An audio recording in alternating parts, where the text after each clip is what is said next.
You had, for instance, let me first talk about how this thing works. Now, what that ransomware did was, once you catch the virus, it encrypted all the files you had on your machine. Once those files were encrypted, then the hacker required you to pay a ransom. So they were requesting ransom anything between $300 to $600, even more, depending on the kind of company you run. So if you don't pay the money, your files stay encrypted what forever, which means you're going to lose all your files. And this was how it was basically working, right?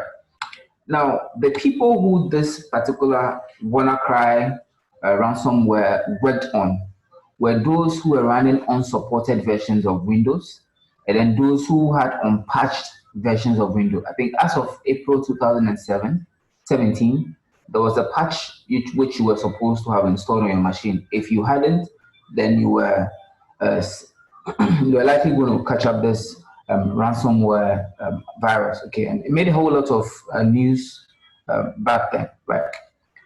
And this is what it basically does to what all of us. Not just individual devices were attacked, but then equally we had big companies like Hitachi, you had companies like Nissan, and even FedEx. All these big companies were all what hit very hard with this WannaCry attack, right? And it cost them several millions of dollars, right?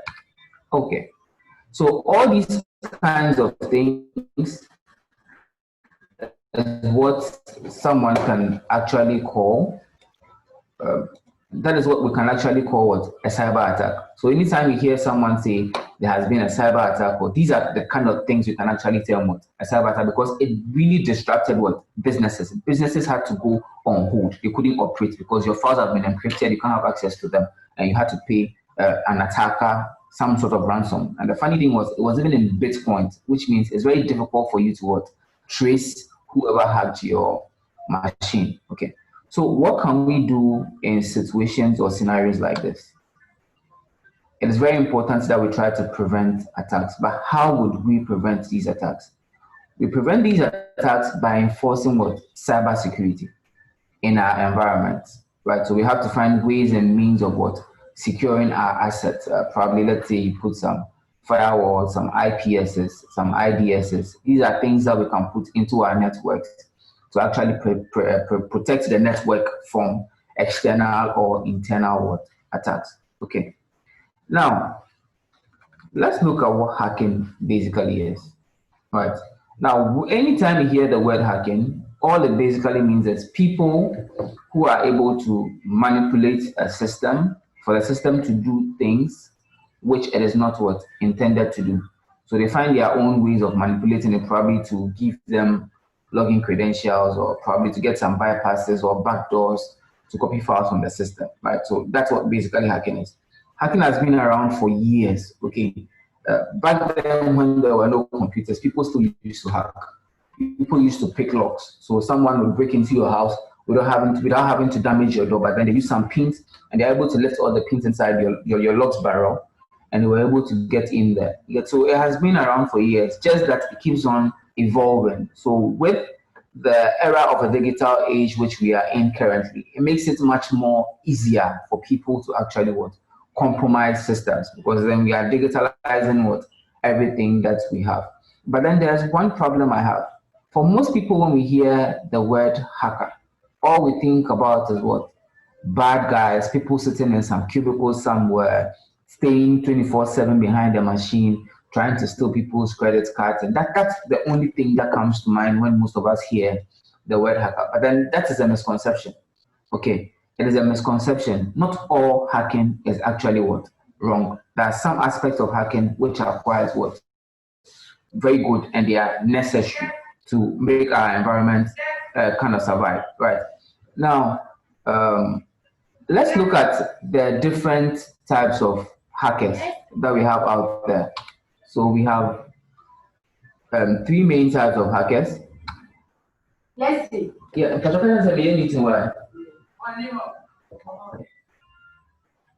so we have three different types of hackers. Yeah, does someone want to say something? Please, can I be allowed to do a screen record? coordinates. So we'll share the link with you so you can pick it up. Okay. Okay. Okay. Thank you. Yeah. Okay. Welcome.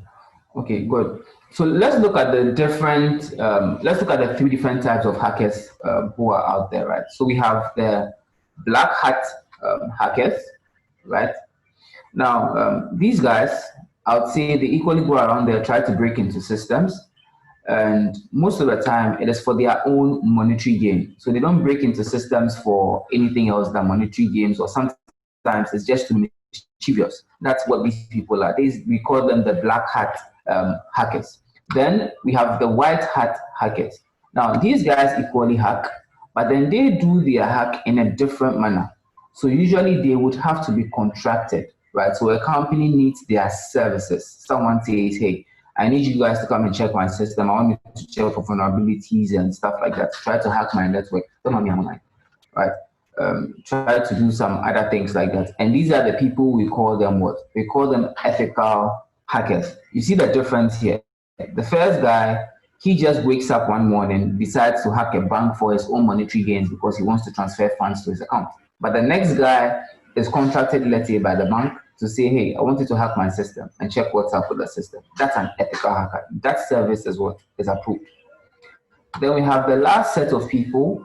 These are the gray hat hackers. Okay. Now they fall in between. They are usually a blend of white and black. Okay. They equally hack, but then they hack with a different motive. Most of the time, what they do is they would hack your system, gather every form of information, whatever they found out, and send it to the system admin. They do it without the system admin's what? Approval. However, some of them would ask for money sometimes, which makes them bad. You get it? Because they will hack without your approval. They'll send you a report and say, hey, give us this amount of money so we can fix it for you or something like that. You get it? So know what it is and know where you want to actually be. Do you want to be a black? You want to be a white? Or you want to be a gray? You get it? So these are all the different types of what hackers that are out there. Okay. So now that we have a little like idea of what is all hacking or the types of hackers that we have, I want us to delve more into the reason why we are here. That's what ethical hacking. Let's see what it basically entails. And to do that, I'm actually going to be using a little scenario to explain that to you. So here I have a guy called John, or let's say Samuel. Let me use that name. Now, Samuel actually runs a trading company. He has a lot of customers and he uses their money to trade. Now, his company is very successful and they are making tons of money. Okay.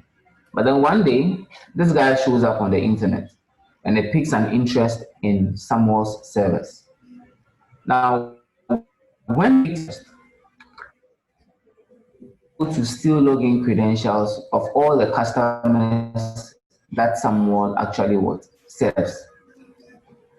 He informs Samuel about it that, hey, Samuel, I've been able to pick up login credentials of your customers. Give me this amount of money. But then Samuel did something which, would I say was wise or was wrong?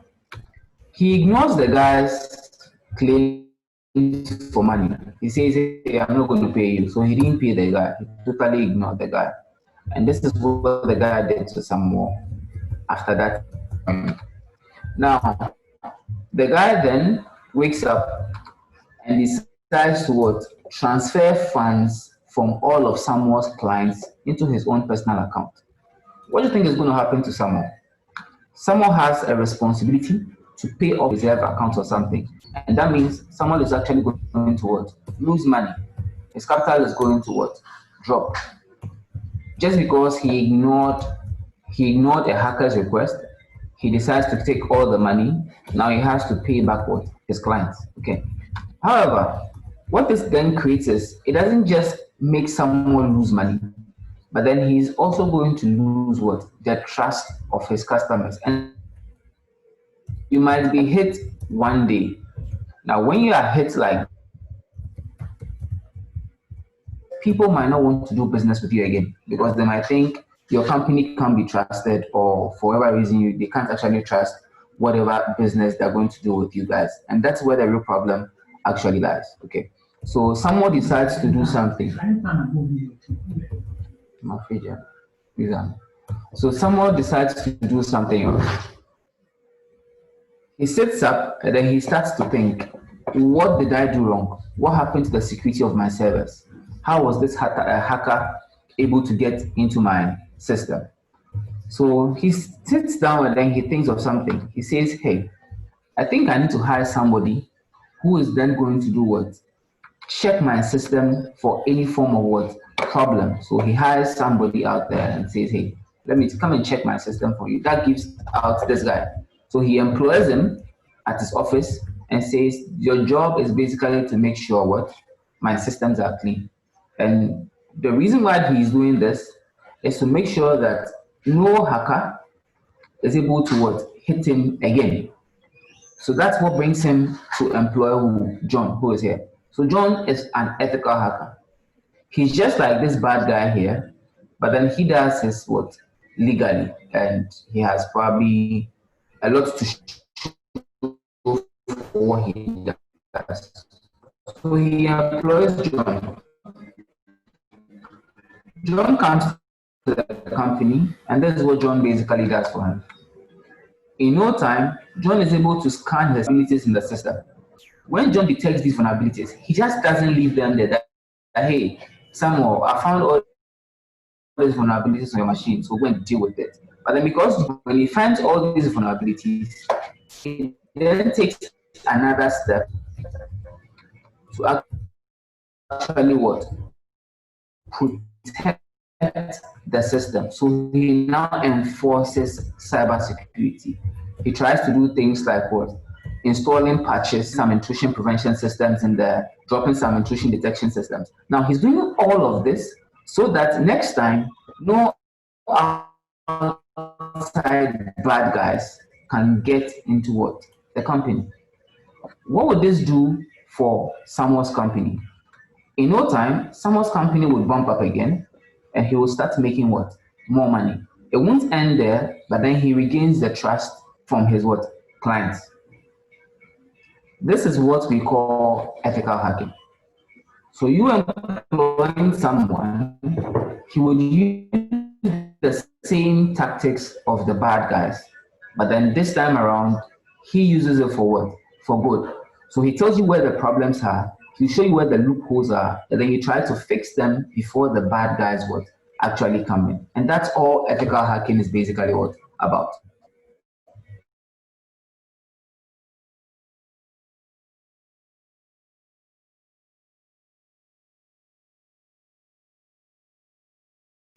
Now,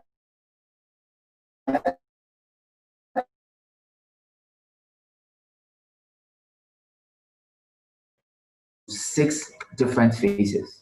We are going to look at what these different phases are and what they all entail. Okay.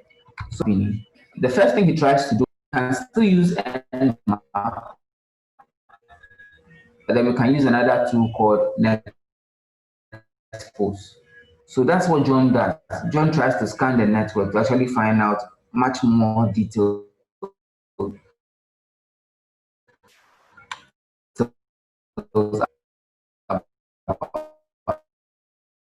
the network. When this phase is done, he then tries to gain access. So he tries to what? Finally hack into the machine. He has access. There's another step which John would want to take again. He has to what? Maintain his access, and he does that by installing things like what? Backdoors. The reason why any hacker will do that is once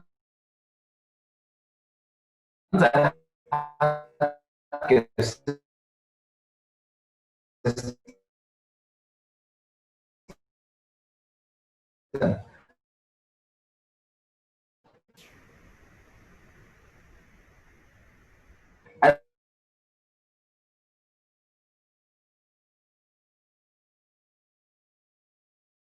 I want to go now. Before we go on, if you want to get into Jesse, hacking, Jesse, yeah. Can you go back to the steps again? I want to look at something. Okay. Okay, just hold on for a second.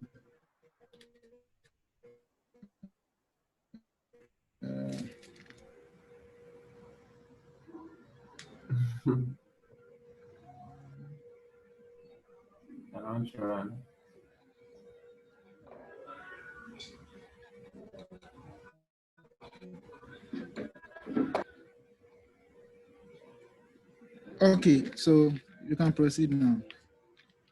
Okay. Sure. Kindly give me a second. Give me a second. I'll continue.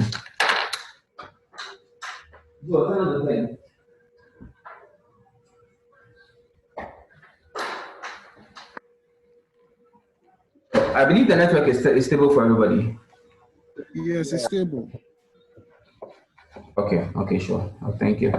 Good. So, those are the steps that you would actually have to go through to actually say you are hacking. So you have a reconnaissance, you have your scanning phase, you try to gain access into a system, you try to maintain the access, you clear your tracks, and then finally you have to document. That's where the reporting phase is. You try to report everything that you actually find. Okay.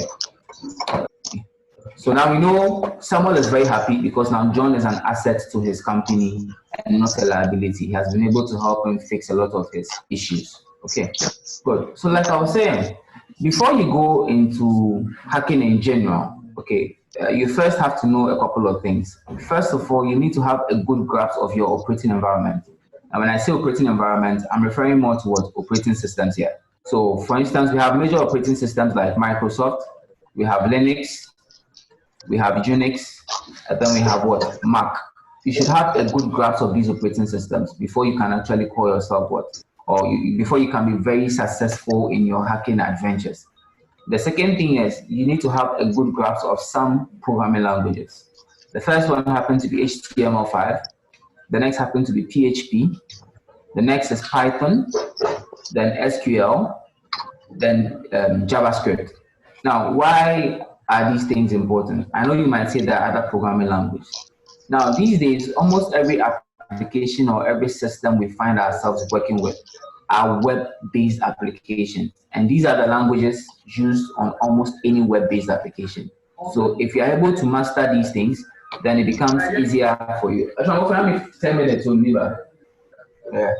So after all these things, once you are able to master these things, then you are good to actually go. Right. Then we have networking. Networking forms the fundamental of everything. Every single infrastructure you find, everything that you work with, our phones, our PCs, before we can make proper use of them, we need to be connected to some form of a network. So your networking should equally be very, very solid. If not, your adventure as a hacker won't really go anywhere. So these are the three main things which you ought to master properly for you to call yourself a hacker. So operating environments, that's basically the operating systems out there, your programming languages, and then also your networking should be on point. Okay. So one more thing, when it comes to ethical hacking, as an ethical hacker, you should be aware of the laws or the legal implications of your actions. Because there are laws that bind everything that we do. There are laws that govern everything that we do out there.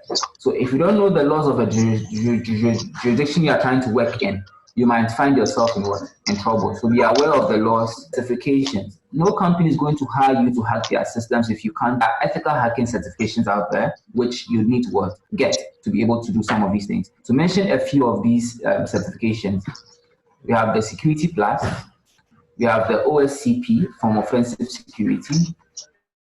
We have Certified Cyber Forensics Professional. You have CEH. You have Cyber Ops from Cisco. You have Pen Test Plus, equally from CompTIA. You have the GIAC, that's from SANS.org. And then you have the CISSP So these are a couple of certifications that you could actually look out for. I know my colleagues would speak about them later on, just for you to have it in there. Now, also, it is estimated that by 2021, the world is actually going to lose close to $6 trillion to ethical hackers or to cybercrime in general. Okay. Now, what this means is it creates an avenue or an opportunity for cybersecurity professionals, which means a lot of companies are going to need cybersecurity professionals to protect their assets. Now, in the US, the annual salary of a cybersecurity professional is about $91,000. In Ghana here, the annual salary of a cybersecurity, that on average is around 78,000 Ghana cedis. Get it? So that tells you it's a good opportunity or it's a good industry to try and get your foot into. Okay. Now, unfortunately, this is where I bring my slide to a close. I believe I've been able to give you a good preempt about what ethical hacking is. We've spoken quite a bit about some of these things. Now, Elias is going to continue with the demos. He will pick he will pick a particular phase I spoke about. I think that's a reconnaissance. He will just touch up on that, showing you how to gather some information about targets and stuff like that. I would have a question for you when he is done with his presentation. So kindly stay in tune and follow through. If you have any issues, try as much as possible to let us know via text or something. Okay, so thank you. So I'm still here. You can prepare your questions for me. So Elias, you can pick up. Okay. Okay. Hello, can you guys hear me?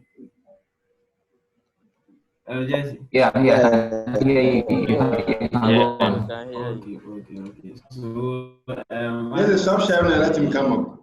Colleague said my name is Elias, and then I'm going to demo a couple of things that I prepared. Like yesterday, had a session of that sort, and then okay. So as you said, please, can you speak louder? We are not hearing you, please. We can't hear you. Okay. So as you said, reconnaissance is like the first stage when it comes to hacking. And then that's one of the critical areas, that's one of the critical areas that you need to master when it comes to hacking. Like it's very, very important. So our objectives are going to be, I'll just do introduction of myself and I explain what reconnaissance is. Then some information that you gather during reconnaissance, and understanding what a methodology. When you are done, I'll give a couple of tips after. So about me, my name is Dr. Elias. That's something small about myself. I love bug bounty. Maybe some of you might have heard of bug bounty before. I love movies, and then on Twitter you can find me at Elias Eli_. Now, so what is reconnaissance?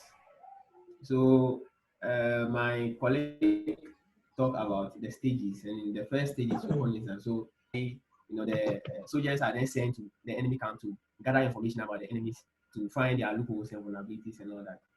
Now, in IT security, it's basically the process or technique of gathering information to uncover like weaknesses in systems in order for the attacker to be able to penetrate the systems. And this reconnaissance stage contains or comprises of footprinting, scanning, and evaluation. So we'll do a couple of that. Now, when it comes to reconnaissance, we have two types. We have active reconnaissance and then passive reconnaissance. So active reconnaissance is whereby the attacker interacts with the target, directly. And then in that case, while he or she is gathering the information, or whether if the person is scanning or fingerprinting, the person is going to be interacting directly with the target. And in this case, the target can then detect that there's someone trying to, scan or someone trying to penetrate into their system by using their intrusion prevention systems or intrusion detection systems. And the passive recon is whereby the attacker gather information, without interacting with the target directly, meaning you can gather information around the target because we have a lot of databases, around. We have systems put in place to scan the internet like every 1 minute and all that. So with that, attacker can then gather a lot of information. Now, what are some of the information that are obtained during reconnaissance? Okay, so the information about the organization, let's say the web technologies they are using, email address of the employees, like telephone numbers, background of the organization, when the organization started. And then the network information. So as my colleague said, if you don't have the network knowledge, you are doing performing a reconnaissance, you meet a block of IP. Like how do you know which class it belongs to? How do you know the next step or what to do next? So the information at this stage that will be gathered are something like the subdomains and the network block, the DNS, records and other crucial posts on the internet. Now the last thing is the OS. So now as he said, like if you don't have knowledge in like operating systems, and then you know that okay, this web server is using something like it's a Linux web server or it's a Windows web server, how will you then move on to find exploit or to try to find exploit to work with that vulnerability that you have seen?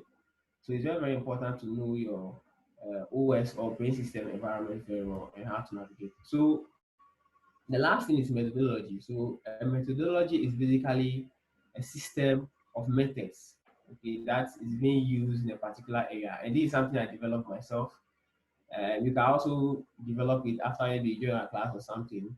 It just gives you a guideline or the steps that you personally you think that you should follow when you are doing your reconnaissance, which is going to make your work easier for you. And as he said, writing a good report is very, very important. You can gather a lot of information, you can penetrate the system. If you are not able to write a very good report, your information that you gathered is useless. I had an encounter whereby I normally do bug bounties, so I wrote a report to a company, I think it was Airbnb, but my report wasn't, everything was good, but I think the last aspect of the report wasn't giving them the clue on what the vulnerability is, so they reject my report. Okay. So let's go into some demo. Let's start to do some demos here and there. Okay, so I was thinking about picking a couple of targets. Okay, and then I picked PayPal. Yesterday I just demo on PayPal. Okay, and then I think I have Iyoko. I hope you all know Iyoko.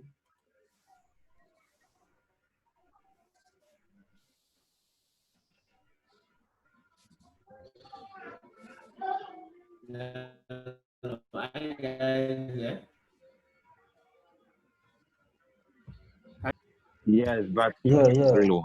So if you can, yeah, I think the first Okay, I voice was hear you. okay. But so please come close to the mic.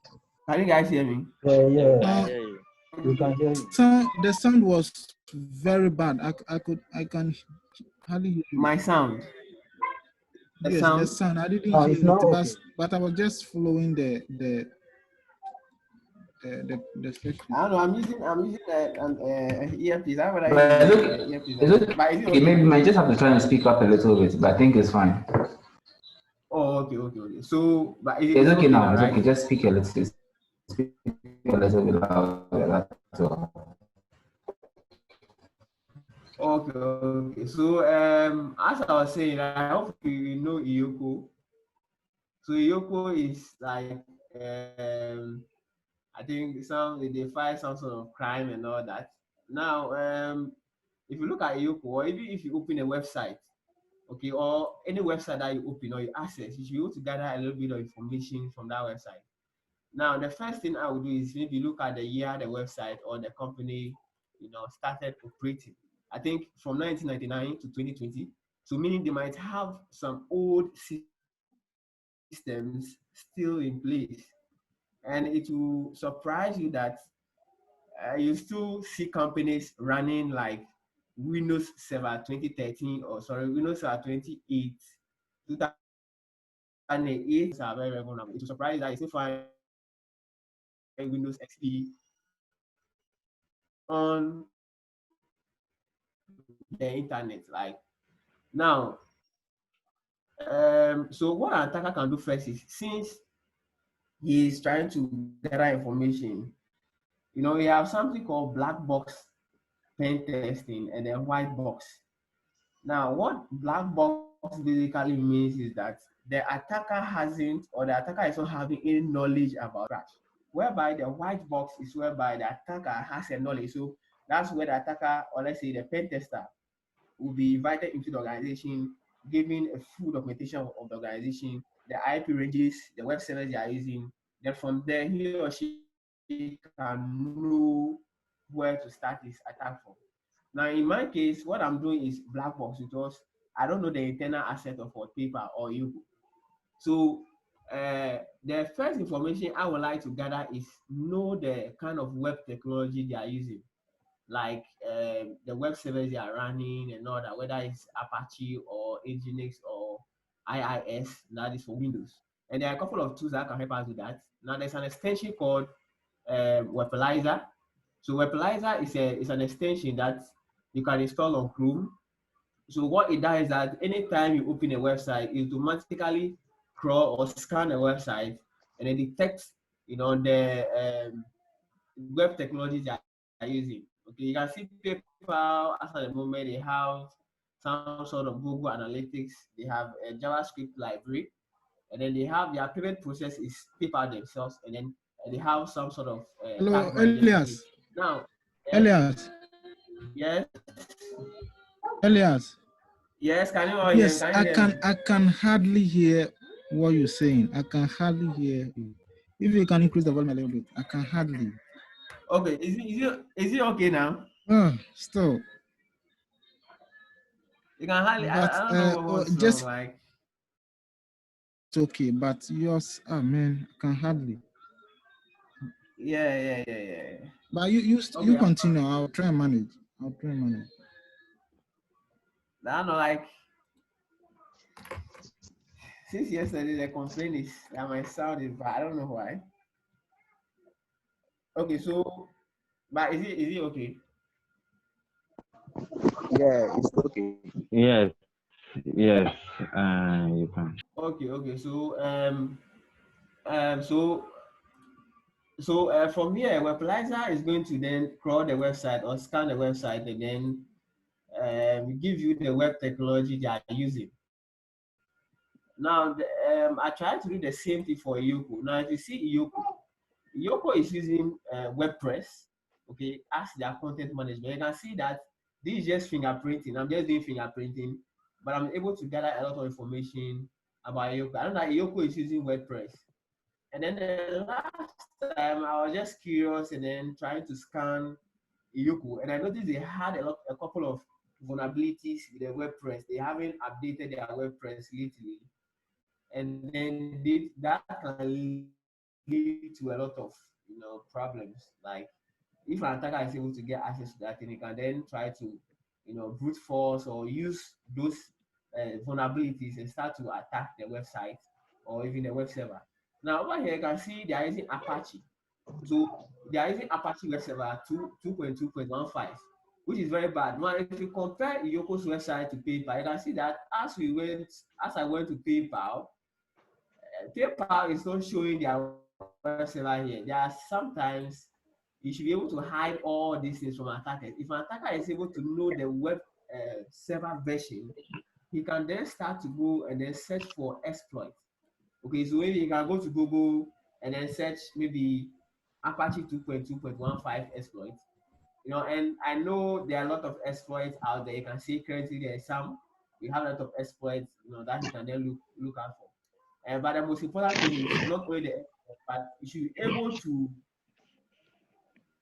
The attacker should be able to find a proof of concept or a POC for the exploit that he or she can use.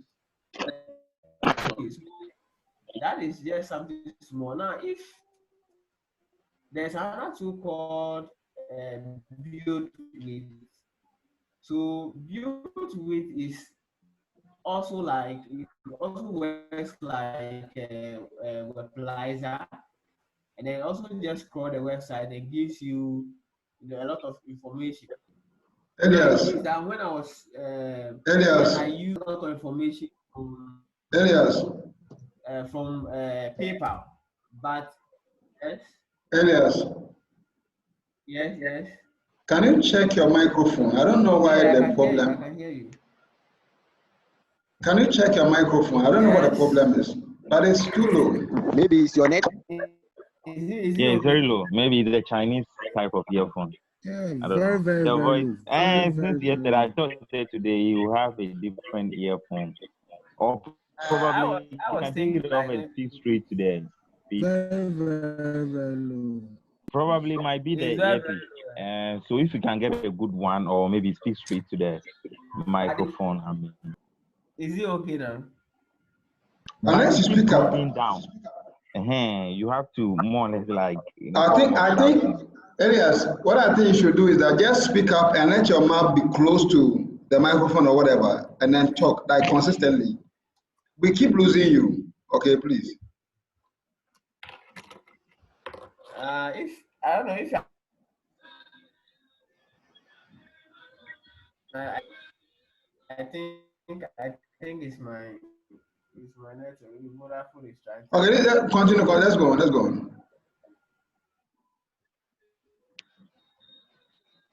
But I'm shouting here.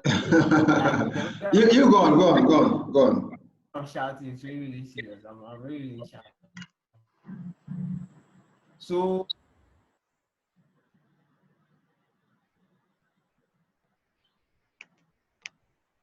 Okay, so as I was saying, that is as I was saying, that is so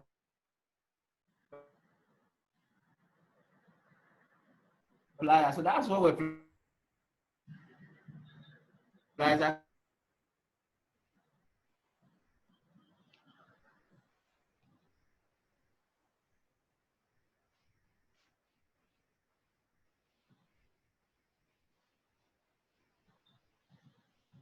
Okay, so that's what Replizer can do for you.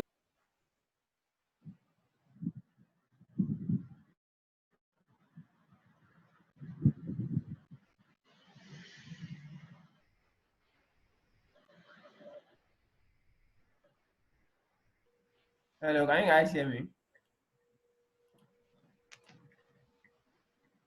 Hello. Yeah. Go on. Let's go.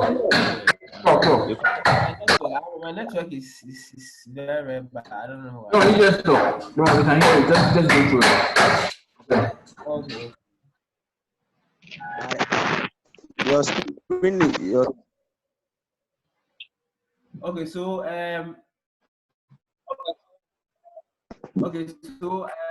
you can use the developer tool in Chrome.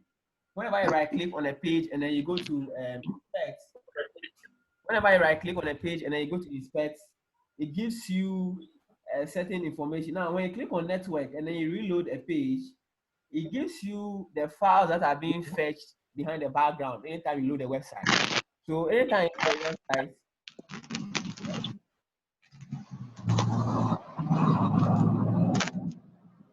these informations are being fetched. Okay. Now,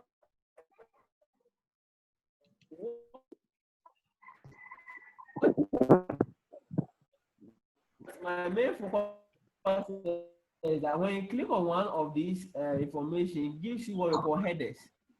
So please to tell the web server to accept certain type of request or certain type of where to search or to fetch certain type of data from. Now, hello. I hope you guys are hearing me. Kindly, those who have your cameras on, kindly turn them off for him. So the bandwidth, I think his connection is a little bit low. So once your cameras are running, it puts a lot more load on his network. So kindly turn off your cameras for me. Okay, turn off your.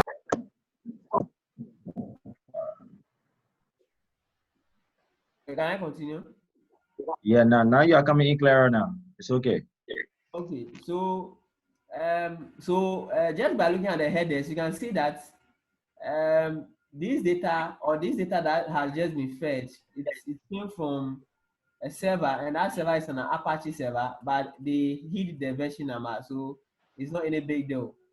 We have certain headers that when these headers are displayed, they are very bad. They can lead to a lot of vulnerabilities. We have something called like a vulnerability like host header injection. We have something like SSRF, XSS. All these are vulnerabilities that you can learn later on in our class session. Now, moving away from this website data. Now, what you can do next is maybe find fingerprint the website a little bit. Now, there's a website called Shodan, and then Shodan is an infrastructure website that has been used. Or what Shodan that is that it scans the internet, and then it scans the whole internet, and then keep the data that it gets in this database. So we just a command. Let's say let me just search for, let's say, PayPal. Now when I search for PayPal, it's going to scan the whole internet and then give me, let's say, web servers that are being hosted by what? PayPal. Okay, so this thing can be used, this website can equally be used to gather any information.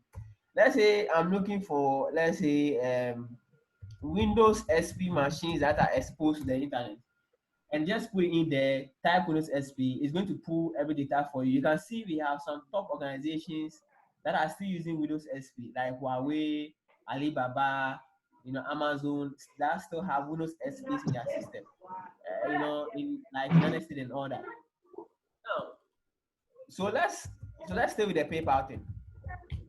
So PayPal, so it means that this information was, I don't know, most of these servers or most of these things that you are seeing here might be or might not be from PayPal.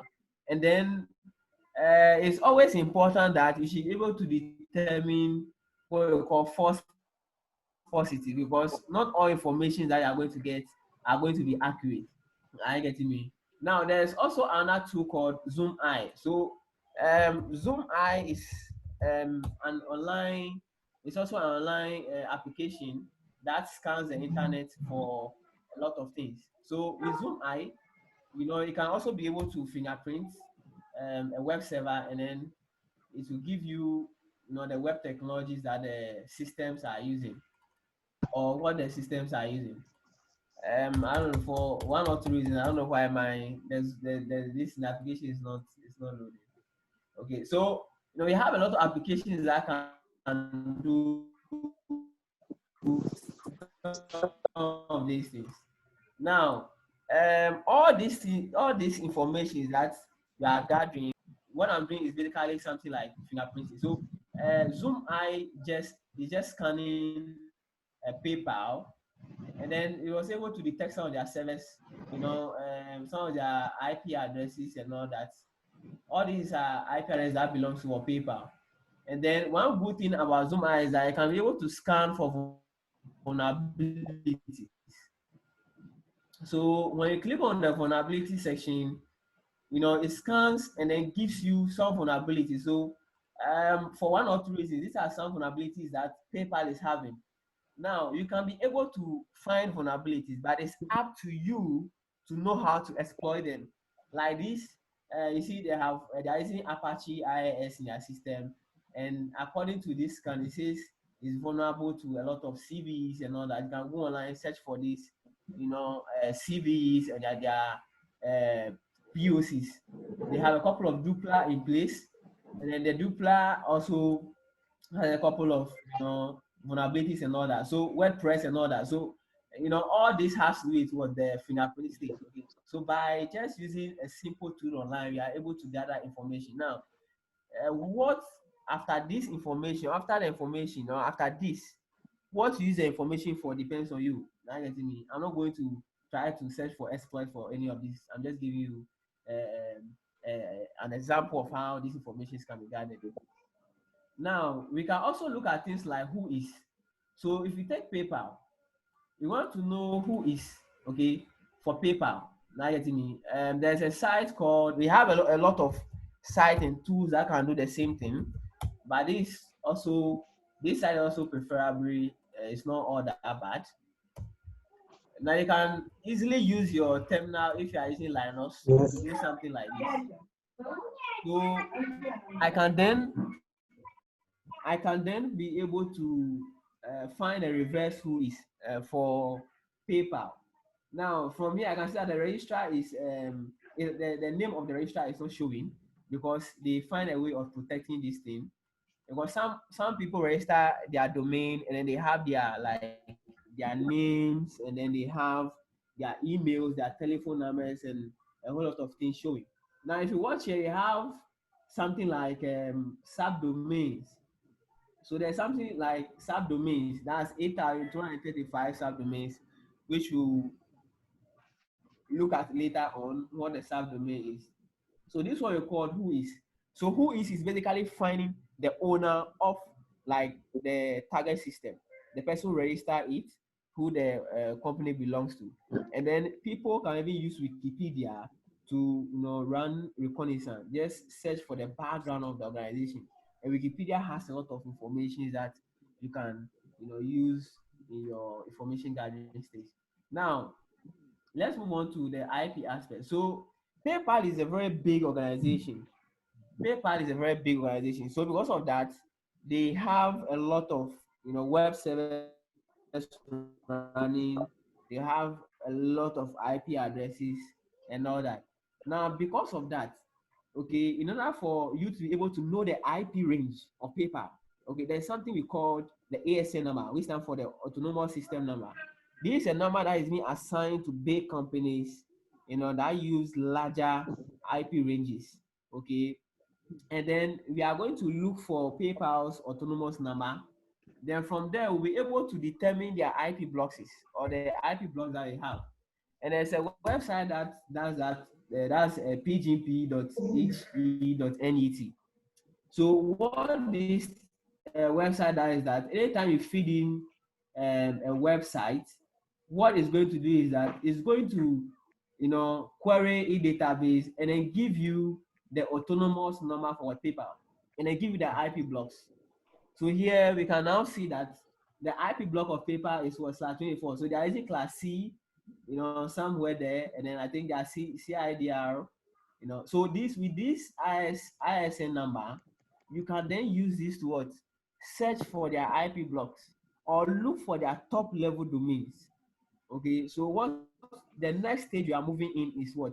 The subdomain enumeration. I get it. So you have to gather as enough information. So subdomain enumeration is also one of the key aspects because their main domain or each and every organization is going to secure its main domain more than the subdomains because that's where everybody interacts. And the subdomains sometimes are being left vulnerable and all that. I get it. So gathering information or searching for subdomain can give you a leverage on how to penetrate. And then in network, you see, systems are always network. So if you are able to penetrate one system, you can use that system as a gateway into the other systems. Okay, so that's the reason why it's very, very important to know how to gather subdomain or for your reconnaissance to be very, very strong. So what I'm going to do is that I'm going to pick this number, okay, and then there's a tool that can help us find their top level domains. Okay, there's a tool called AMAS. I don't know if some of you have heard of it before. So what AMAS does is that it's a tool that can help you gather subdomains and also find the ASN number of an organization. And it has a couple of modules. So the model I'm using is the intelligent model. We have the enumeration model whereby it's going to gather the subdomains. But as I'm using the intelligent model. So I want to know all their top level domains. So I'm going to just start the command AMAS Intel, then ASN. Then what I'm going to do is I'm going to paste the ASN number in there. Now this is going to take some time for it to scan. So whilst we wait for it, so it's going to take some time for it to run. Now whilst we wait for this tool to run in the background, what they are going to do next is that you can chain a lot of things running on the background. So what I'm going to do next is that we are going to try to scan some of their IP blocks. Okay, like we know that now they have 64.4.50.0/24, which that's the reason why my other colleague said that you have to be good in network. You have a good network. Good means I'm going to do now is that I'm going to use another tool called now, but later on I'll use Nmap, and then we'll look at how to use Nmap. Now, this mass scan, what it does is that it scans range of IP addresses very fast. That's one thing that it does very good. Now, Nmap is kind of slow, but mass scan does a good job of scanning a range of IP addresses very, very fast. So what I'm going to do is that I'm going to scan this range of IP addresses.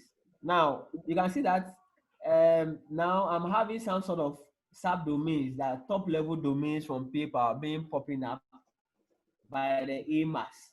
So AMAS is then giving me a list of top level domains, and what I'm doing is not active. So there's no way PayPal is going to detect what I'm doing. All I'm doing is what? Passive scanning. So, or passive reconnaissance. So as of now, PayPal is not going to detect anything until maybe I start using tools like Nmap and then the Nexpo and those tools. Those tools make a lot of noises. So when you're using those tools to scan, you can get detected and your IP will be blocked, instantly. With AMAS, I'm able to gather what top level domains of paper by using their ASN number. Okay, now let's use. So what I'm going to do next is that I'm going to use the mass scan to try to scan the block. Okay, the block of IP address. So that's what I'm doing next, or that's what I'm doing. Now it has started scanning. So the one good thing about mass scan is that it's very fast. Okay, so you can see that it is trying to detect, the ranges or the IP addresses that are live as at the moment. Okay, IP addresses that are live as at the moment. PayPal IP addresses that are live as at the moment. I can then pick one of these IP addresses and then feed it into what? Nmap. Okay, so hacking or information gathering, or let me say hacking in general, is a very tough thing. And then you can take like a whole day or a lot of hours just gathering information, because if you don't gather good information, there wouldn't be no way, or you wouldn't know how to hack into the system. Now Masscan was able to detect that at currently there are like almost 9 systems active on this IP block. So I can then try with the other ones and then also determine what the live IP addresses that are active or what in their IP block. Now, if you go and then look at Nmap, so Nmap is almost done. Very good. So Nmap is done with it top level domains. So you can see here that paper.com, paper.me, paper.it, I think Italy, paper.co.uk, a lot of top level domains. Now, these top level domains have subdomains and then scan for their subdomains. What I mean by subdomain is that paper.com is the main domain or a top level domain. Something like iyoko.com or iyoko.gov.gh is a main domain.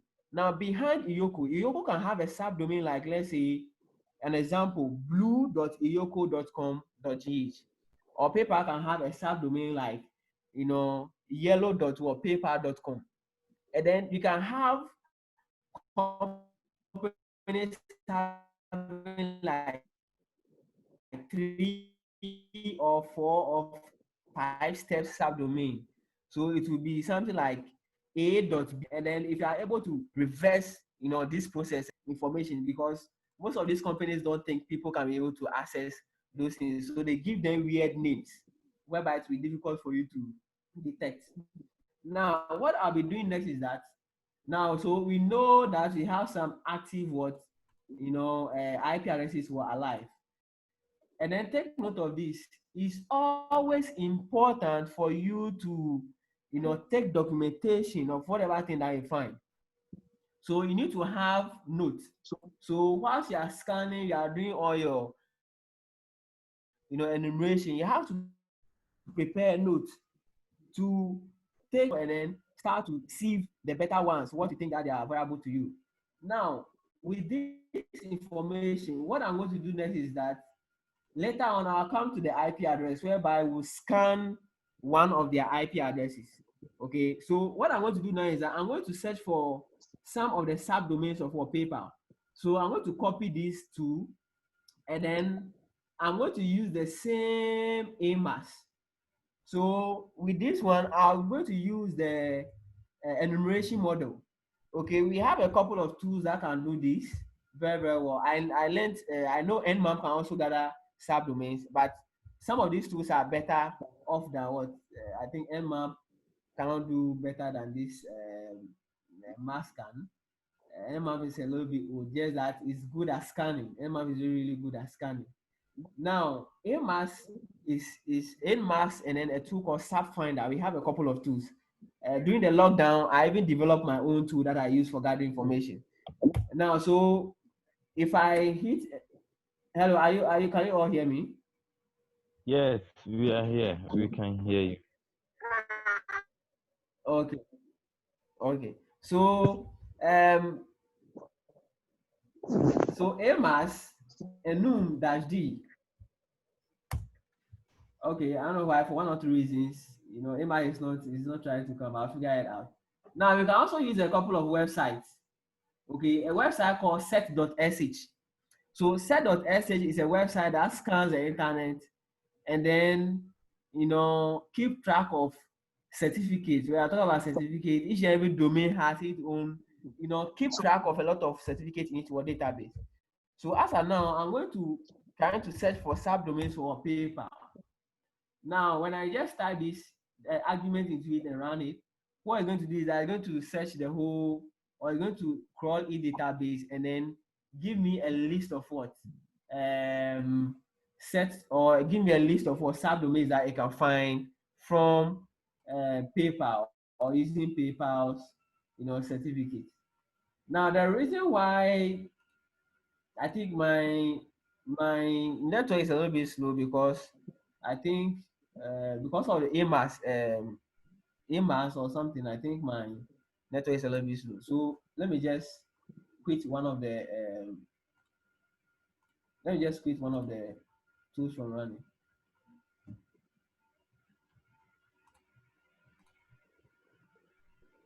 Okay, whilst we wait for that one to load, we can also use a tool like we have an online tool called Passive Total. Okay. So Passive Total can also do the same thing. You can also take a list of domain, and then it's going to query it. So it's going to query a database and then give you a list of what subdomains. And sorry if I'm running too fast, or I'm running. Sorry for that. Most of the time, and then I don't know my connection, so not behaving well. So it's also going to query a database and then fetch me a list of what subdomains. Then from here, I can then feed those subdomains into a different tool to do something for me. Now, when you gather a lot of subdomains, not all the subdomains will be alive, or not all the subdomains will be active, because some of these subdomains are dead, they are long, they are very, very old, they are not being used anymore.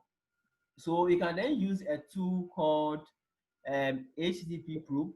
So what that tool does is that it's going to check whether if all the subdomains are alive, and then give you the ones that are alive. It's going to give you a response of the subdomains that are alive. Then from there, you can then use Nmap to scan each and every one subdomain. So you can have like thousands of subdomains, and then you can scan all these subdomains to check for open ports and all that. Now, take note of this. People think whenever you scan a website, and then, or you scan an IP address, and then you find open ports, okay, means that that system is vulnerable to an attack. No. Unless the services that are running on those ports are vulnerable, that is when you can be able to exploit.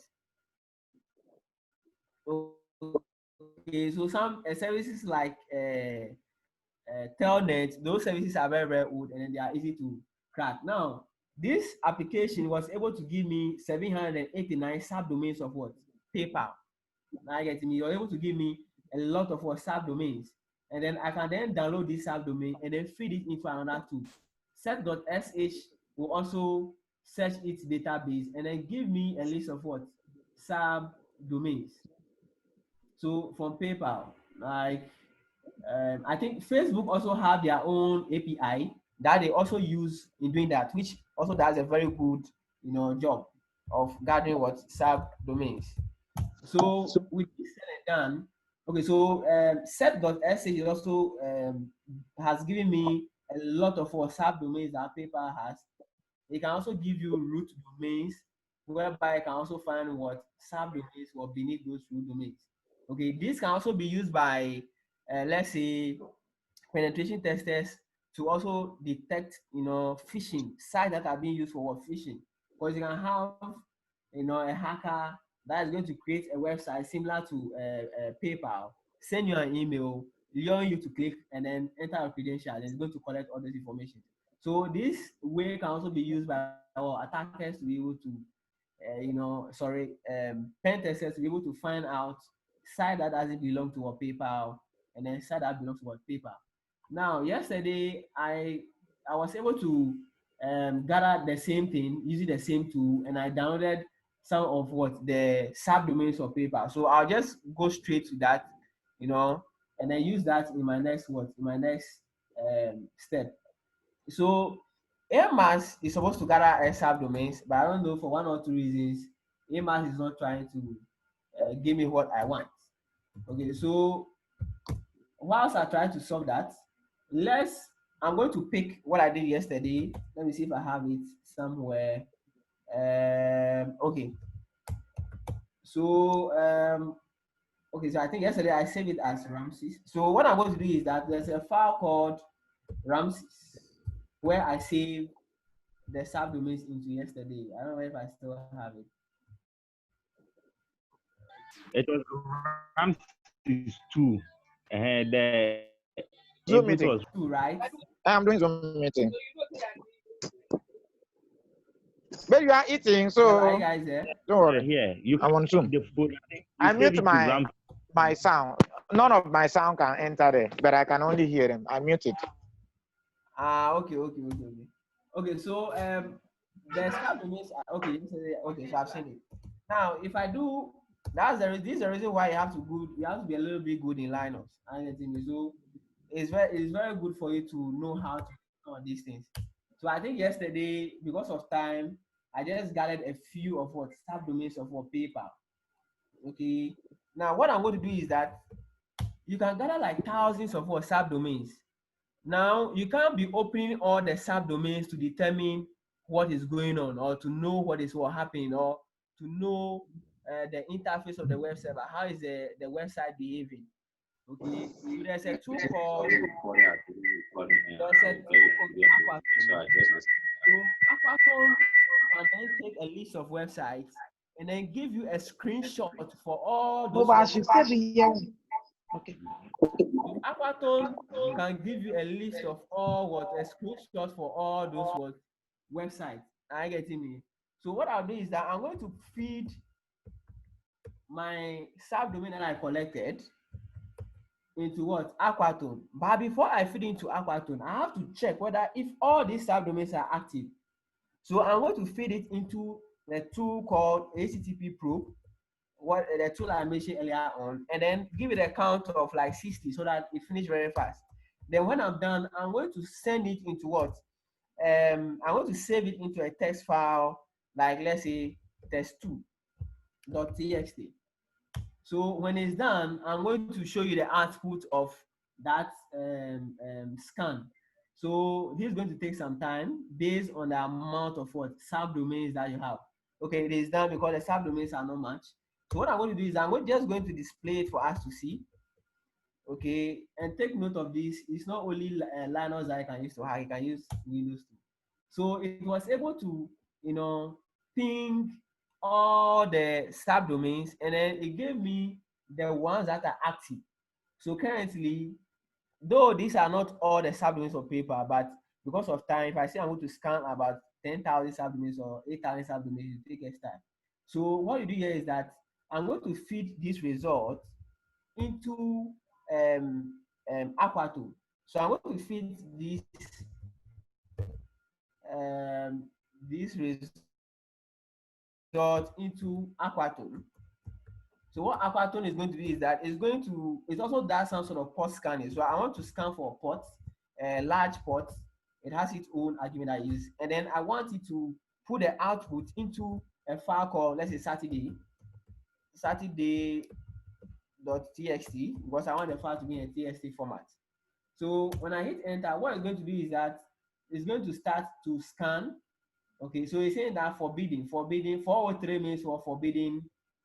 200 means what is okay. Now, as a hacker, you have to know some of these codes. Okay, we call them HTTP codes. So the response codes of HTTP. If you get something like 403, it means forbidden. 200 means is okay.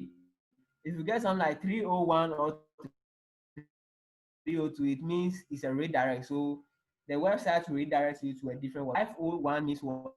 Internal server error.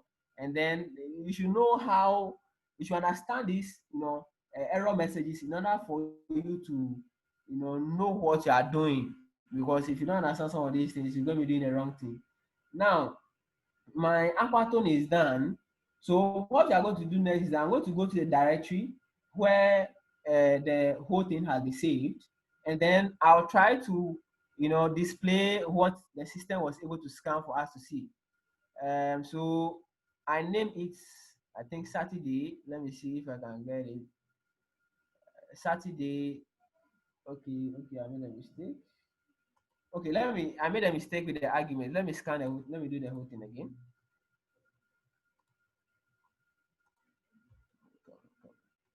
So let me repeat the whole thing. I think I didn't input the correct argument. So let's look at what happens again after this.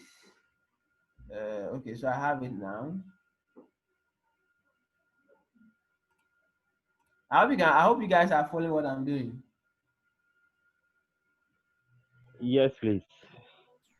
Okay. So when you join our session, we'll do more of this. It's like a little bit rashy, and then I'm missing a lot of things because of the time and all that. So I say you have like thousands of websites. You can't open all of them at the same time. So this tool will just go and visit the website and then screenshot all of them. Okay, how the interface is looking like. Then from there, you can then go on and then do whatever you want to do. So I'm going to open it.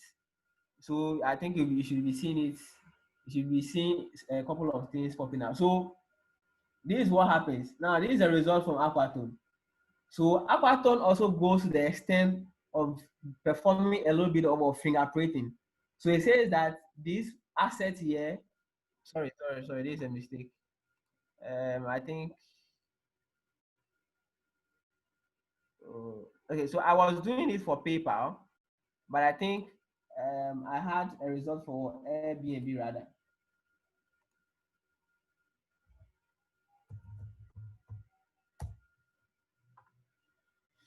Okay, so if you look at the Airbnb website I scanned, this one I scanned it some time ago, and then the system was able to give me just fingerprint and give me, it says that this web server is hosted on Amazon S3 bucket, like on Amazon and all that. So I can just see how the website is looking like without going to visit the website. You can see there's something like 403 forbidden, meaning that they have restricted me from getting access to what information over here.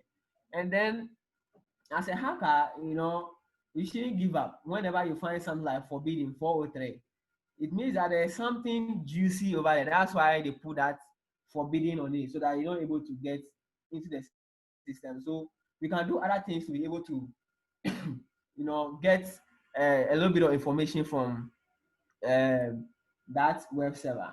Okay, now let me see what I have now. I just want to show us the paper. Okay, so I have paper now. Using Chrome. Okay, very good. So for one or two reasons, I don't know why this is giving me results from Airbnb. I don't know why. But basically, if I was able to scan PayPal, that's what I'm going to see. Okay, that's what is going to come out. So I'm going to see how the web site is going to look like. Okay, so very good. This is a scan I did for Yahoo. So I was able to gather subdomains and took a screenshot. So you can see something like this. This web server, something like this subdomain here. Okay, you can see this web server is not hosting anything. Now with this web server, I can be able to find leftover files over here by doing what we call content discovery. So during the phase or during the methodology, content discovery can be one of the areas, like what I've just done. Taking a screenshot of those subdomains is leading to what we call content discovery. Okay, because you want to know how the subdomains are looking like, and then spot out some juicy ones out. And then you can also do what we call fuzzing. So fuzzing is basically a technique whereby you create your own word list. There are so many ways of creating a word list. And then you can use that to scan the website or the web server. And then, what happens is that administrators leave, or web developers or developers leave certain data configuration files on the web server with the intention that people will not be able to get those information. But with fuzzing you can be able to, find a way of doing that. Now, before you do, let's say fuzzing, you notice that earlier on when I fingerprint PayPal, we notice that PayPal is using, I think they are using IIS, and then they are using Nginx. They have Apache in there. It means that if in case I'm looking for files on those servers, or I'm looking for dummy files, now that I know that PayPal is using Apache means I have to be searching for PHP files. If the web server is using, like, let's say Windows, I have to be searching for files that are .aspx. Okay, if it is Apache, I say PHP, and all that. So fingerprinting and reconnaissance basically help you to know what to do at the next stage, not to be wasting your time, and all that. So, and that's basically what the screenshot is going to do. Now, the next thing I'm going to do is that I'm going to feed the subdomains that I collected into Nmap, or just one. Okay, and then we see what happens. So Nmap is going to basically scan one of the IP addresses, and then what it's going to do is that it's going to give us, or I'll just do some port scanning and all that. So if I'm using things like Nmap, it means that I'm performing what we call active reconnaissance. So as at the moment, maybe PayPal servers are going to detect that someone is scanning them, but they are not going to chase me because they know that they have a public program that allows people to scan their systems. Just that you have to be careful when you are doing it, not to do it too much, so that your system doesn't, block you from, scanning their network. So what I'm going to do next is that I'm going to use Nmap. So Nmap basically has a lot of arguments. Okay, if you need help with any tool, and then you type the tool name and then H, it gives you the help, command, whereby you can be able to, type, or you can be able to search for arguments that you can use with that tool. Okay, so Nmap has given me a couple of arguments.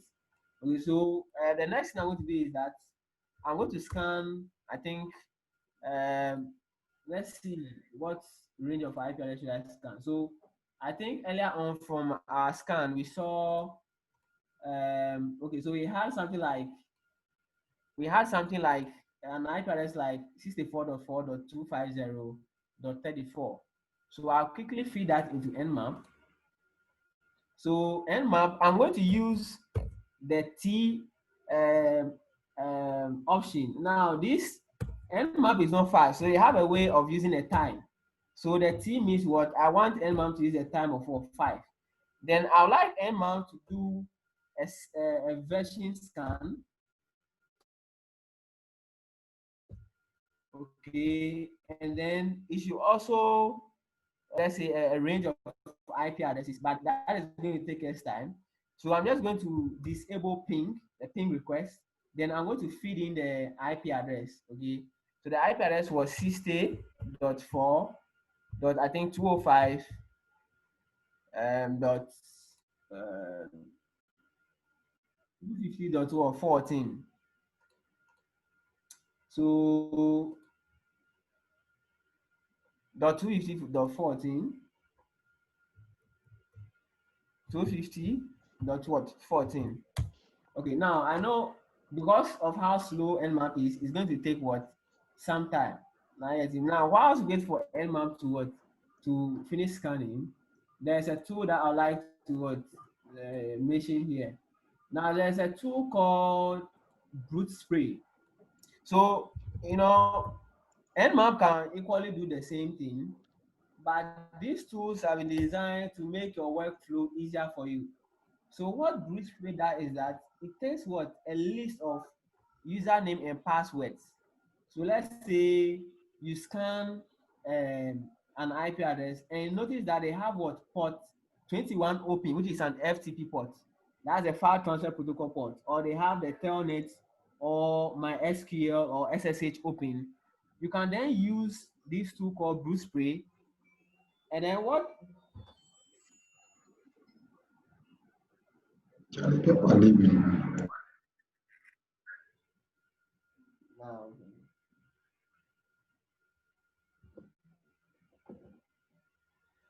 you can then use this tool to what?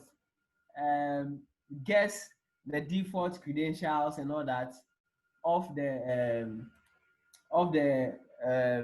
that service. Now Nmap is done, and then you can see from the result here, it says what?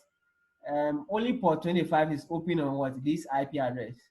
Okay, but I'm sure if we are able to scan more or do more scans, we can, on let's say all the IP addresses, you can get a lot of what? Juicy information.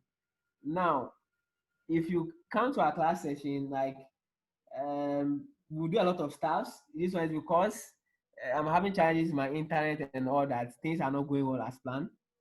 But if you come for the training, we'll enjoy the training session. So this is where I'm going to end this small demo, and I'll let my other colleagues take over. We thank you all for your time and your patience. Great presentation, Elias. Thank you so much. Jesse, are you there? Yeah, Mr. Elias, thank you very much. Yeah. I will make a request. I would like.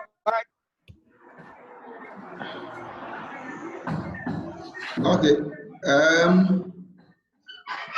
You have not still changed the name of your techno. Oh, sorry, I was not able to rename this thing. Please, I'm very happy for the. I want to appreciate Mr. Elias for his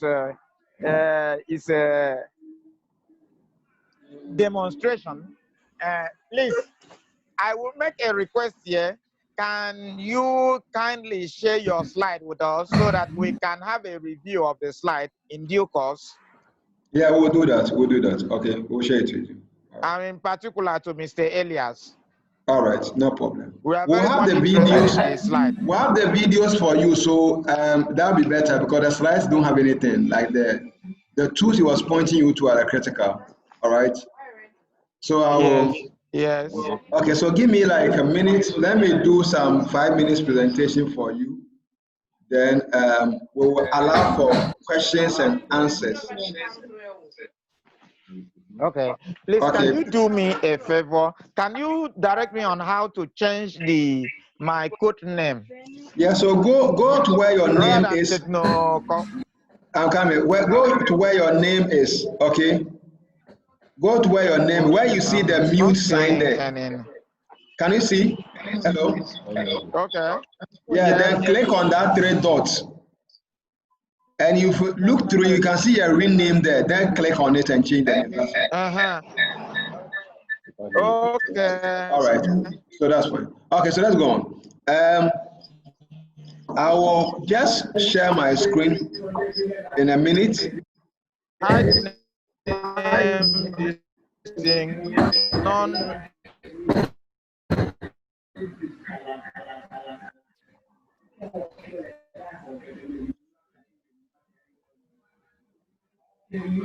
All right, so let's go on. I'm doing like 5 minutes or 6 minutes presentation. So now, why you should be a I'm hacker? still not able to. You don't worry, I'll do it later for you. Don't Still worry. not able. So hold on, I'll do it for you later. Okay. All right. So why you should be a hacker? It's one of the things that I believe a discussion has to be done continuously. So I think we'll do another session around hacking and all of that later, where we'll handle other things in terms of forensics investigation and all of that. But before I go on, this program is awarding certificate to participants. And so if you are interested in getting a certificate, you can call Anita or WhatsApp her on this line, 054-534-7262. So this number is available for you to talk to Anita. Anita will assist you in getting a certificate if you are interested in getting one. But a bit about the organizer. We are a training center and a support company for IT. And we run stuffs on systems. We do projects on networks, databases, application development, and we do stuff on security, which we are doing now, security. So on security, we do cyber security, we do forensic investigation.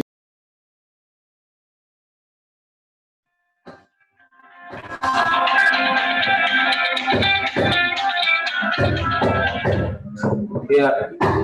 Mr. Mike can continue. All right. Okay, I think it's okay.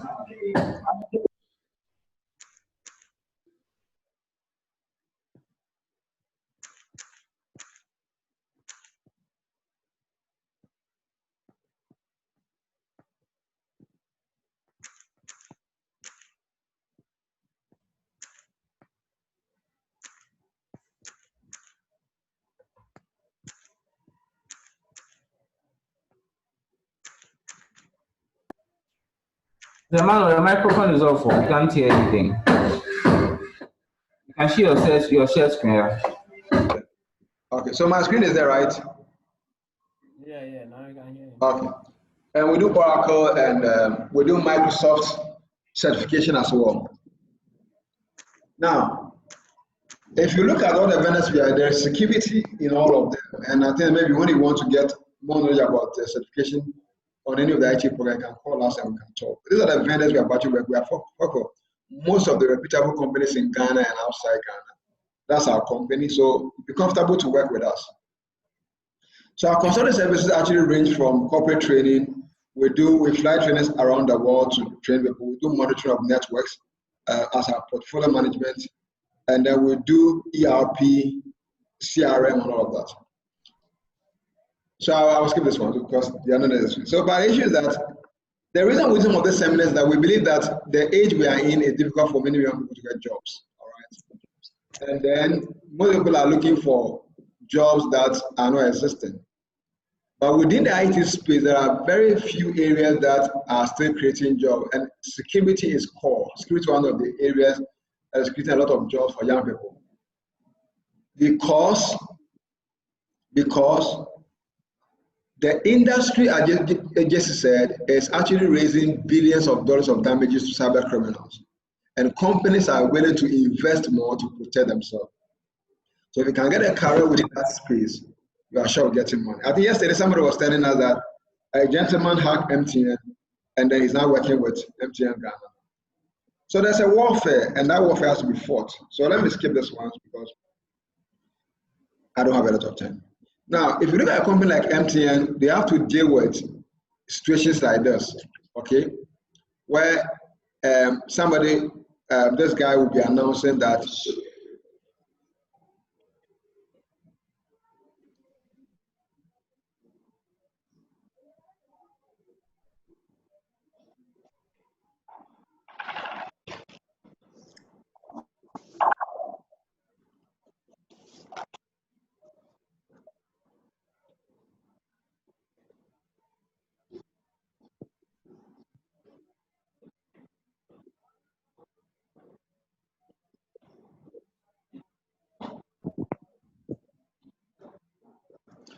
what the gentleman is saying is that that if you are MTN and you want to knock down Vodafone, or Vodafone you want to knock down MTN, what you basically do, you have to employ him, and he does a consulting job for you. He does what we call DDoS attack, and the principles are there. We can look at later, and you'll be able to knock down the servers of your competitor, and it will be out of business. So the issue that the cyber issues are not really about somebody stealing your money or something, but somebody can even take you out of your business. And this happened when I was in Monrovia last year. This gentleman is called Daniel K. He's a German who taught himself the hacking and was actually employed by a company called Lone Star. Lone Star are operators of MTN. And was employed by Orange to knock down MTN Liberia. And this guy was paid only $50,000, but he was able to knock down MTN Liberia for more than 3 months. During that time, nobody could make a call comfortably with the MTN platform. They cannot even do browsing. They can't browse the internet on that. And MTN used more than $3 million to get themselves back. This is how the situation is getting into. They have to fly from Russia to come to Liberia to work on that reverse engineering architecture. So there are real issues that companies are facing. This guy actually is in jail, but he will come back very soon. And that's where we are. Now, there's a company in Russia that allows young people to write a virus, distribute the virus, send the IP address of those devices to them, and they pay you. They pay you, and that's the front view of their website. What it means is that if you can write a virus and distribute it, you can have money from this guy. That's why now you see on your WhatsApp page, you see a lot of people now trying to trick you, social engineer you by saying that KFC is sharing food for free. Click on the link, get the food. MTN is giving 20 gig data for free. Click on the link. They are all those actually collecting credentials, trying to install virus on your device. That they will then sell it to them, and they will get a lot of money. So there are a number of issues. But what we are doing now is that we have actually looked at Ghana, for example, where a company in Philippines, hacked GM Bank at a time. And GM Bank came to deny that they were not hacked by the guys. The next morning, GM Bank hung this banner on their website. And then the following 1 week, these guys came and set the website and then disgraced the GM Bank. There was a story about UMB where hackers were pulling that bank, and then they were attacking the bank, trying to take away a lot of money, like $500,000. Now look at this. I'm showing you something here. This screen you see here is a live capture of the denial of service attack globally. Now, if I bring you down here, sorry, it's loading, sorry. I want to show you in real time the attacks that are coming from everywhere in the world. Nations attacking themselves, nations attacking other nations with what we call the DDoS attack. And when I come back, I'll come back to show you what is happening here. Now, because of this, okay, let me skip it. So if you look at the global landscape, LinkedIn has been hacked, Target has been hacked, JP Morgan has been hacked, Sony has been hacked, Tesco has been hacked, almost all the law firms in the world have been hacked, Swift has been hacked. So we are having almost major companies that have money, they've been hacked. And if we read their article, we realize that the millions of dollars have been taken from those bank accounts, $100 million, $110 million. They are huge money, $3.2 million. They are a lot of money that these hackers are taking from this company. So they want people that will have them to protect them. And that's why I think you have to look at that area. So let me skip this one too, because I'm not having that class. So we have a number of frameworks that are available. We have the ISO 27001, we have COBIT, we have NIST, we have PCI, DSS. These are all controls. For example, the PCI is for our Visa cards and debit card that we use in the banks. The architecture we have to get this in place to be able to handle them. This framework, sorry. So there are regulations. So we have laws in Ghana protecting cyberspace. And then let me talk about some of the available courses. So Jesse mentioned them, so I'm just going to refer.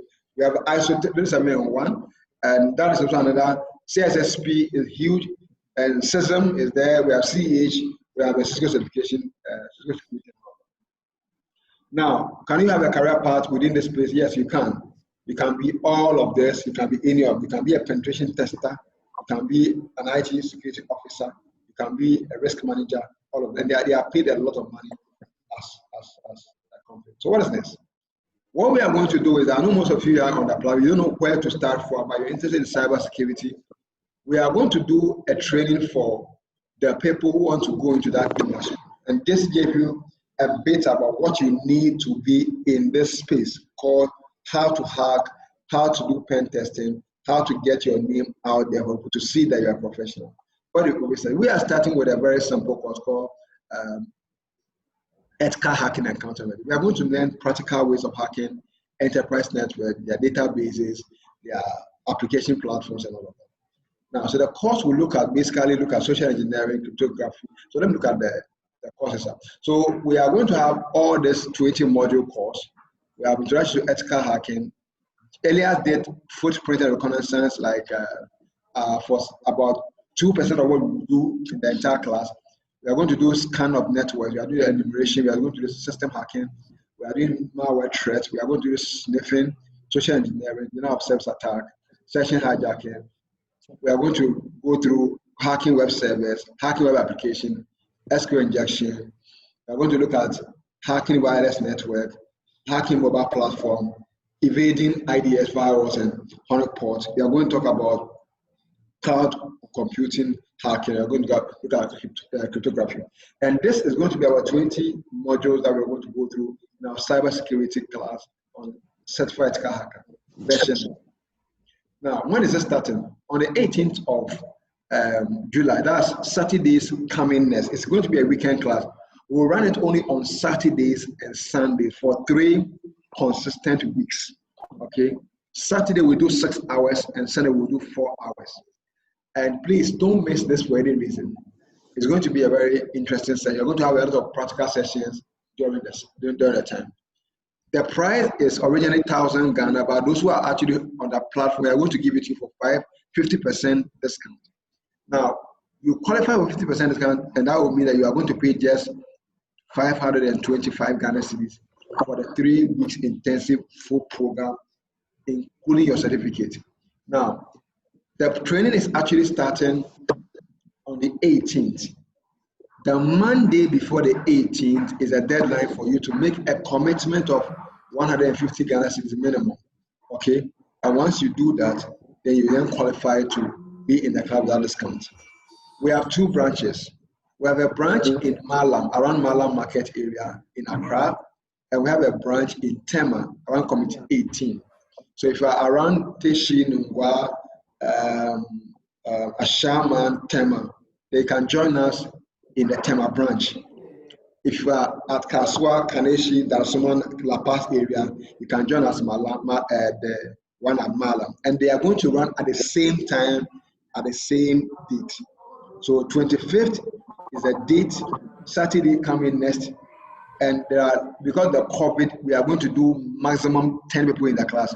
So when the number is up, then you have to join the next session. I don't know when that will start. So please make sure you register on time, get a commitment fee paid, and then join us on that session. If you are outside Accra, you can join us online. There's an online session that will have a special package for you. So you can chat us online and we'll give you a special package for the session. Now, so you can actually chat us on this platform if you are interested, or still talk to Anita, the lady that's going to do the certificate for you. Talk to Anita or chat us on this platform. Tell us you're interested. We'll link up with you and then let you join the session. Please make it a point to join, because if you go out there to do it, it's going to be a lot of money, but we are going to give it to you at a very moderate and very cheap price. So join us. The next thing we are going to do, we're going to allow you to ask your questions. Jesse's around, I'm here, Elias is here. We'll answer all your questions as much as we can. So you can start having your questions. If you can't ask them, you can write them in the chat box and I'll read them and we'll answer them. All right, so go ahead. You can ask the questions now. Okay, nice presentation. My question is, can you hear me? Yeah, I'm here. I can hear you. Okay, so nice presentation. I have a couple of questions to ask. So my first question is, so you said the commitment fee is 150 cedis, right? Yes, please. Okay, and then you are giving us a 50% off discount, right? Yes, please. So it's about 520, Yeah, 525 Ghana a year. 25 Ghana cedis. Okay, so The how is the commitment payment? fee is part of the 525 Ghana cedi. Oh, okay, so Yeah. okay, So if okay. you are paying part of that money, but you have to commit yourself before we can add you to the class, or before you can qualify for the 50% discount. Oh, okay. What it means Okay, that after the Monday before the training on Saturday, if you have not paid it, you can't enjoy the 50% discount. You have to pay the 1,050. Okay. So You understand? the Monday, yeah, I understand. Okay, so the Monday is the 18th, and that's the deadline Yeah, for the that's the payment of the 18th. Yeah, commitment. that's the 18th. No, that's the 20th. 20th will be the Monday. 20th. Okay, the 20th. The training starts on 25th, which is Saturday coming next.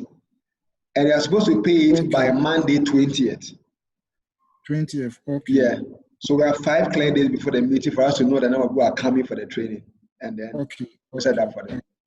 Okay, so my next question is how is the payment made? Is it through mobile money or? Yeah, you can. When you talk to Anita, Anita will assist you. Anita will get a mobile money, send the receipt and everything. And then when you come, you continue. The only problem also is that some of you are very, you are newbies. You don't know anything about even IT proper. You are not so strong. So once you register on time, we can do a diagnosis assessment and know your strength and beef you up before the day. So we can actually have some session with you to get you some basic networking thing before the actual day for the training. All right. So please make sure you do the commitment early so that we can know you are part of the class and we'll start helping. So during the training, what are the requirements aside you having a? So you have to get a good laptop. The tools will be given to you. Now, whatever level you are, if you don't have any, then commit yourself early. We will have that discussion before the training date. So if you are weaker, we'll have some training for you before the actual date. Is that okay? Okay, that's cool. Is that okay? So that's it. So please make sure you make your commitment early so that we can have the diagnosis assessment with you. Then we know that, okay, you don't know networking, you don't know some basic things, then we can take you out before the date. All right? But if you have not committed, we can't have anything to do with you. So just do your commitment first before we can do it. Okay. All right. So that's about it. Okay, so somebody's asking them which certificate will be awarded at the end of the course. So the issue is that all the courses we run are what we call the vendor-oriented certifications. Okay, so we do Cisco. And then we give you a certificate that says that you have been trained by a certified professional by Cisco. Now, for you to become a certified professional yourself, you have to write an exam with Cisco. And this same happened with this one. So this program is actually owned by a company called Is Reconnaissance. Now, when we do the training for you, we give you a local certificate that says you have gone through the training and be trained by a certified professional. But the next step is that you have to write the external exam with Is Reconnaissance, and we'll guide you how to go about it. So you have 2 certificates you are going to have. So one is the local certificate, and you are going to get international reconnaissance certificate, which you have to pay to get that certificate at the end of the program. Okay, that's it. What knowledge of computer should I have before participating in this training? Okay, Jesse, can you handle that? What knowledge of computer should I have before participating in this training? What? What level of knowledge? That's what he was trying to say. What level of knowledge must I have before I can join the session in computing? I think that's Before you can join the course, okay, fine. So usually you need to know your basic networking skills. At least that's it. At least some basic networking skills, some basic operating system skills. That's all we'd actually need. Yes, Now, at this stage, things like programming, there are things you can learn at this stage. At this stage of learning the program. Is that a background? So they're having some construction in my background. Okay, so you can mute yourself. Let's continue. All right. So let's go on. So any other question for us, please? Okay, let me look if I have another question. Anybody with any questions? So somebody's asking. Okay, I wouldn't joke. I just want to suggest next time we do rep test. Okay, somebody wants us to do rep testing next time. Okay, don't worry, we'll do it. It's a very supportive. We can do it for you. Trying to platform like it. ATP. Okay, sure. Okay, so I think we'll do the rep testing when you get to the class. That one will be done also at the place. Okay, at the session. So if you can join that, it will be better for all of us. Next time we'll do rep testing for the service. All right, so join us next time. Any other question? Please. Yes. So Yes. concerning the slides, Okay. your colleague said he's going to share it. Yeah, so what we are going to do is that when you talk to Anita for a certificate or anything, you ask her, she will compile it and send it to your mail or something. She has to have it that way. And then we'll upload a video on YouTube so that we'll send the link to you for you to take it up. Okay. Are we good?